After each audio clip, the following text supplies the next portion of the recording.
Isang mapagpalang umaga sa ating lahat, mga kapatid ko kay Kristo, mula sa The Solid Rock Morning Devotion.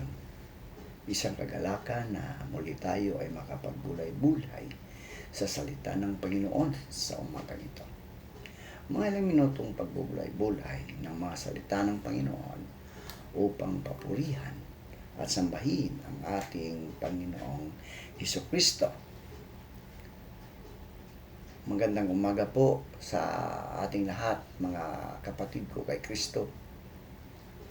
Isang bagong araw na naman, ang ipinagkaloob sa atin ng Panginoon. Isang bagong pagkakataon na upang siya ay ating pasalamatan, ating purihin, at ating paglingkuran. Sa bawat umaga, marami tayong kinakaharap na gawain. Mga responsibilidad at mga hamon ng buhay. Ngunit bago natin harapin ang mundo, mahalagang simulan natin ang araw na nakatingin at nakatayo sa matibay na bato, ang ating Panginoong Hesukristo. Maaring magbago ang ating kalagayan, ngunit hindi nagbabago ang Diyos. Maaring may mga bagay na hindi natin alam kung paano harapin. Ngunit maaring tayong magtiwala sapagkat ang Diyos ang ating lakas, ang ating gabay, at ang ating kanlungan. Kaya sa umagang ito, buksan natin ang ating mga puso sa presensya ng Diyos. Hayaan nating ang Kanyang salita ang manguna sa ating mga desisyon at ang presensya ang magbigay sa Kanya ng kapayapaan. Simulan natin ang araw na kasama ang Diyos, sapagkat kapag si Kristo ang ating matibay na bato, mayroon tayong lakas na harapin ang anumang hamon ng buhay. Magandang umaga muli at naway pagpalain tayo ng ating Panginoong Hesukristo. Ang ating pong pagninilaian ay matatagpuan sa Bagong Tipan, sa Roma, Kabanata 10, talatang 5 hanggang 15. Ang pagsubok, ang pamagat, mga kapatid, ay pananampalataya at katatagan sa harap ng pagsubok. So, ang pagsubok ay bahagi ng buhay. Tama po ba? Di ba? Bahagi ng buhay. Ngunit hindi ito nangangahulugang tayo ay iniwan ng Diyos. Sa panahon ng problema, sa panahon ng sakit, sa panahon ng kabiguan at pangamba, ang pananampalataya ang nagbibigay sa atin ng lakas upang magpatuloy. Sinasabi sa Santiago 1, Kabanata 1, talatang 2 hanggang 3, na ang pagsubok sa ating pananampalataya ay nagbubunga ng pagtitiis. Ibig sabihin, ang bawat pagsubok ay maaaring gamitin ng Diyos upang palakasin ang ating pagkatao at palalimin ang ating pagtitiwala sa Diyos. Huwag tayong susuko, mga kapatid. Kapag mahirap ang kalagayan, maaring hindi natin naunawaan ang lahat ng nangyayari. Ngunit maaari tayong magtiwala na ang Diyos ay kasama natin. Manatiling matatag, manatiling manalangin, at kumapit sa Kanyang mga pangako. Kapag mahina tayo, ang Diyos ang ating lakas. Kapag natatakot tayo, siya ang ating kanlungan. Samahan ninyo ako sa pananalangin. Tayo po ay manalangin. Panginoong Diyos na aming mapagmahal na Ama, maraming salamat po sa pagkakataong muli na kami makapagnilay, makapagtipon upang makinig sa iyong mga salita. Salamat sa iyong biyaya at sa kaligtasang ipinagkakaloob mo sa lahat ng sumasampalataya kay Hesukristo. Habang pag-aralan namin ang Roma 10, talatang 5 hanggang 15, buksan mo ang aming mga puso at isipan upang maunawaan namin na ang kaligtasan ay hindi nakasalalay sa aming sariling kakayahan.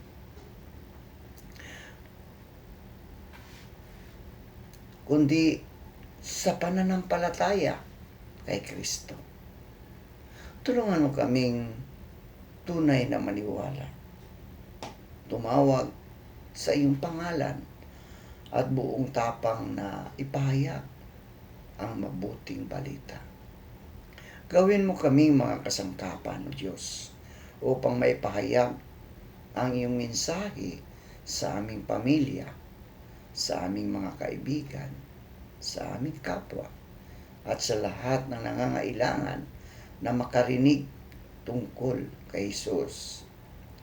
Gabayan mo ang aming tagapanguna at pagkalooban siya ng karunungan at kapangyarihan mula sa banal na Espiritu.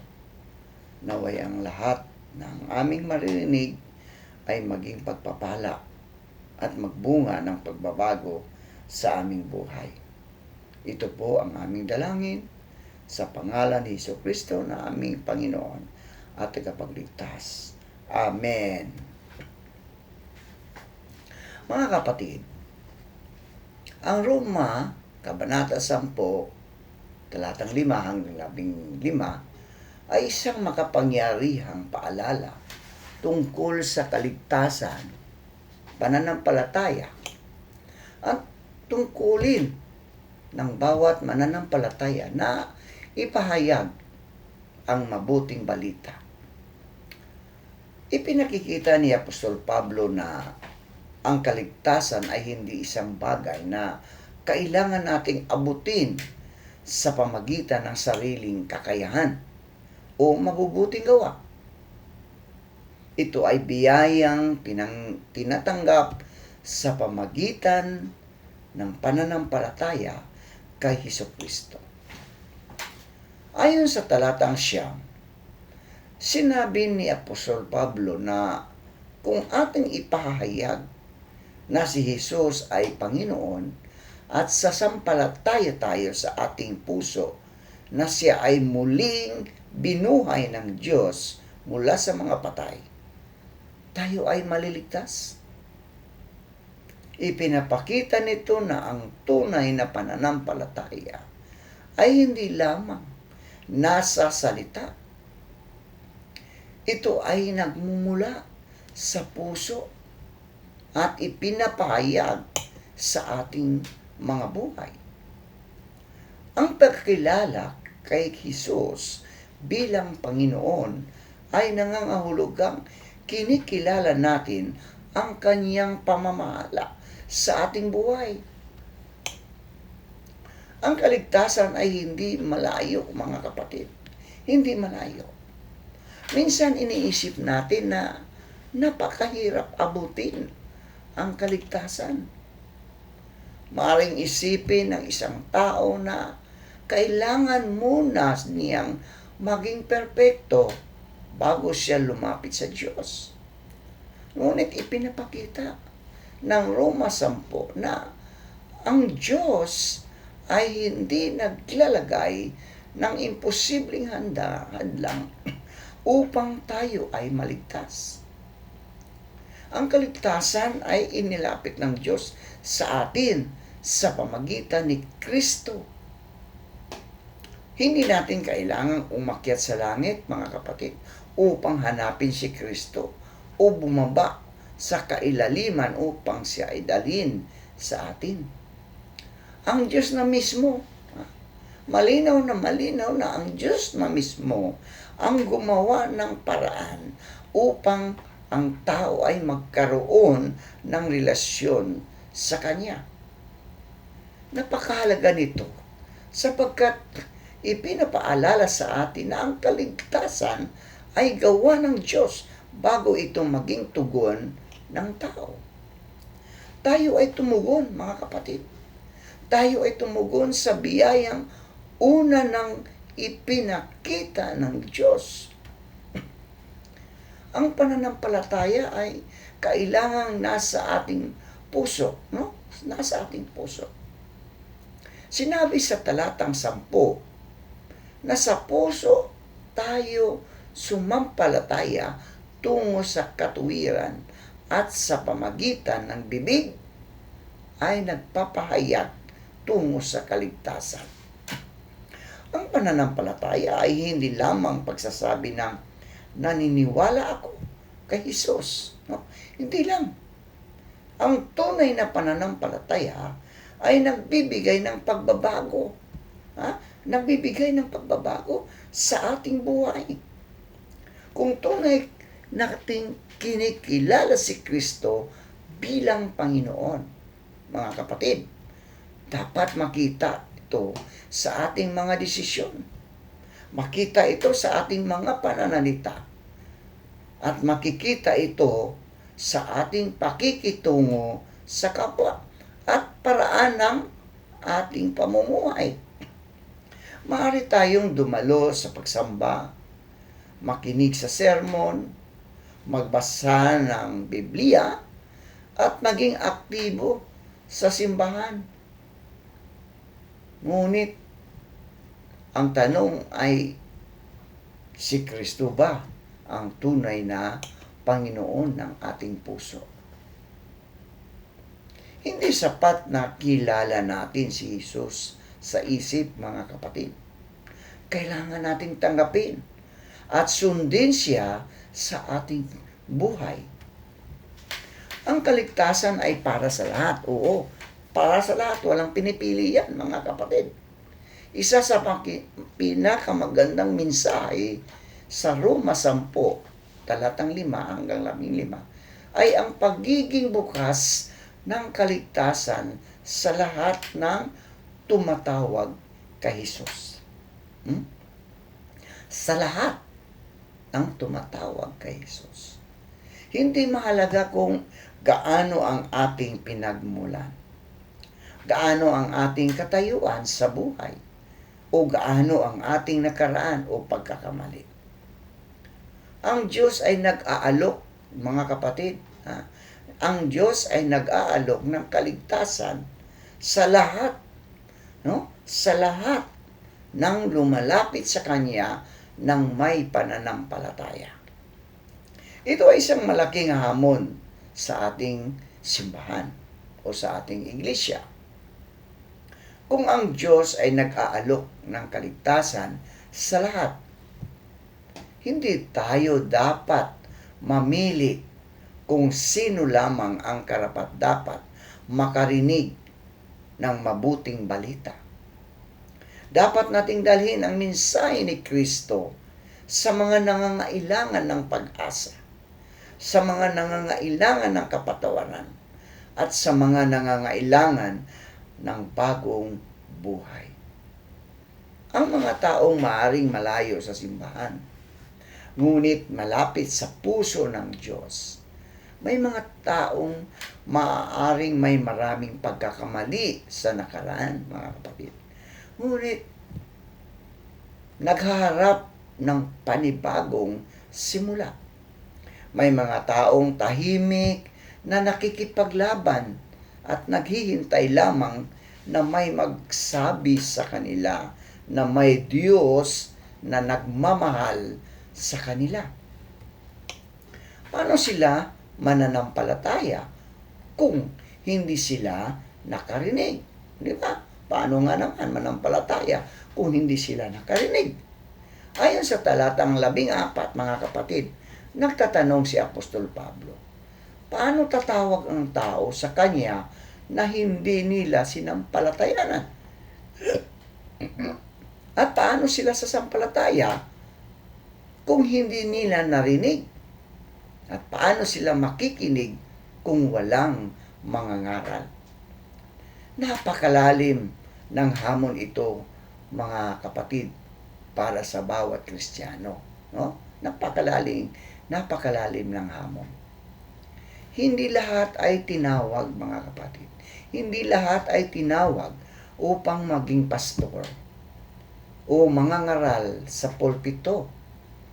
Ngunit lahat ng mananampalataya o lahat, mga kapatid, lahat ng mananampalataya ay may pagkakataong maging saksi ni Kristo. Maaari nating ipahayag ang mabuting balita sa pamagitan ng ating salita, sa ating buhay, sa pamagitan ng kabutihan, sa pagpapatawad, paglilingkod, at pagmamahal sa kapwa. Diba? May mga pagkakataon ang ating buhay ay unang sermon, unang mensahe na nababasa ng ibang tao. Kapag nakikita nila ang ating pagtitiis, ang ating katapatan, at ang ating kababaang loob at pag-ibig, maaari nilang itanong, ano ang dahilan ng iyong pag-asa? Ano ang dahilan ng iyong pag-asa? At doon natin maibabahagi si Kristo. Ang mabuting balita ay hindi dapat itago, mga kapatid. Hindi dapat itago. Ang mabuting balita ay hindi lamang para sa atin. Ito ay mensaheng dapat ibahagi. Kung tayo ay nakatanggap ng biyaya, bakit natin ito itatago? Di ba? Kung tayo ay nakaranas ng kapatawaran, bakit hindi natin sabihin sa iba na may Diyos na nagpapatawad? Kung tayo ay nakaranas ng pag-asa kay Kristo, bakit hindi natin ibahagi ang pag-asang iyon sa mga taong nawawala ng pag-asa? Minsan, natatakot tayong magsalita. Mga kapatid, di ba? Natatakot tayong magsalita tungkol sa ating pananampalataya. Dahil baka tayo ay pagtawanan, baka tayo ay tanggihan, o hindi pakinggan. Di ba? Ngunit, mga kapatid, ipinapaalalas ng Roma 10 na kailangan ng mundo ang mabuting balita ni Kristo. Hindi natin kailangang maging perpekto upang maging saksi, mga kapatid. Ang mahalaga, ang alam natin kung sino si Kristo at kung ano ang ginawa niya sa ating buhay. Kay ganda ng mga paa ng mga nagdadala ng mabubuting balita. Ayon sa talatang 15, binanggit ni Pablo ang kagandahan ng mga paa ng mga naghahayag ng mabuting balita. Ang magandang paa ay larawan ng mga taong handang maglakbay, handang magsakripisyo, at handang magpunta sa iba upang dalhin ang mensahe ng kaligtasan. Ipinapaalala nito sa atin na ang paglilingkod sa Diyos ay nangangailangan ng pagkilos. Hindi sapat ang sabihin nating mahal natin ang Diyos kung ayaw naman nating lumabas sa ating comfort zone upang paglingkuran ang iba.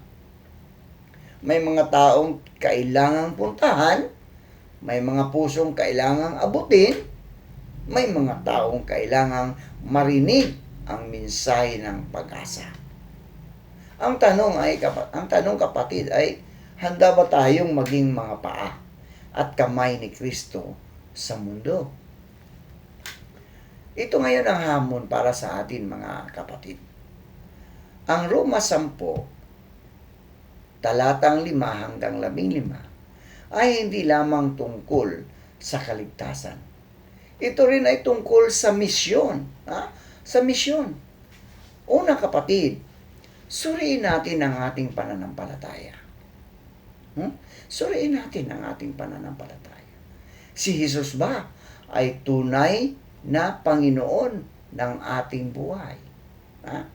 Si Jesus ba ang tunay na Panginoon ng ating buhay? Pangalawa, mamuhay tayo ayon sa ating ipinapahayag. Ang ating pananampalataya ay dapat makita sa ating pagkatao, kapatid. Makita sa ating pakikitungo sa ating kapwa. Ang ikatlo, ibahagi natin ang mabuting balita.